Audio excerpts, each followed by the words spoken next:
16 years na pagsasama, ngayon bumigay na dahil nasa Taiwan na siya. Hi mga kabilas! Meron na tayo bigyan dito ng reaksyon na isang komento mga kabilas. Basahin ko sa inyo. Bila lifestyle, ako 16 years saka na bumigay ang asawa kong nasa Taiwan. Ngayon naghahanap na ng iba at gumawa na rin ng istorya sa akin para siya maturing na wala siyang kasalanan. Alam niyo mga kabilas, hindi na ito bago sa akin na kapag umalis na ang inyong partner, madalas nasisira na talaga ang pamilya o ang dalawang mag-asawa. Ito yung sinasabi ko sa inyo mga kabilas, na hindi po basihan ang LDR kung kayo talaga ay nagmamahalan. Dahil kahit gaano pa kalayo sa isa't isa, kung ang pag-ibig mo talaga sa kanya ay totoo, kailanman hindi ito magbabago.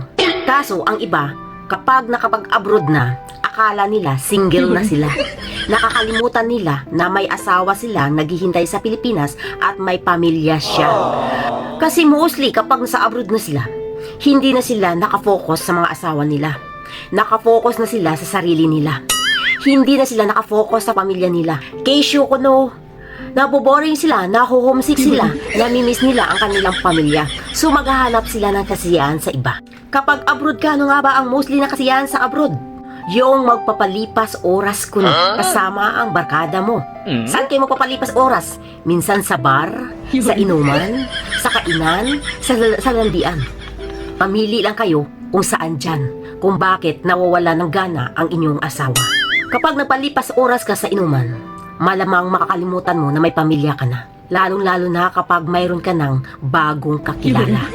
Bagong amoy, bagong ugali, bagong kasiyahan sa iba. Kapag naging masaya ka na sa kanya, ano nga ba ang gagawin mo? Bubuntungan mo ng galit mo ang asawa mong malayo sa iyo.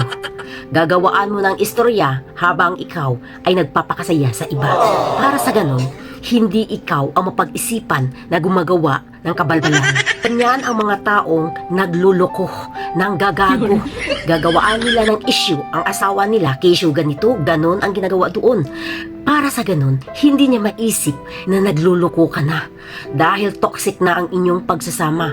So ngayon, ang ginagawa niya, hihiwalayan ka na. So masisira na ang inyong pamilya. Pagkatapos siya, free na makisama sa iba. Hindi mo naisip na hindi ikaw forever sa abroad o uwi ka pa rin sa Pilipinas. Ngayon, ang rason ng iyong pag-a-abroad nasira na.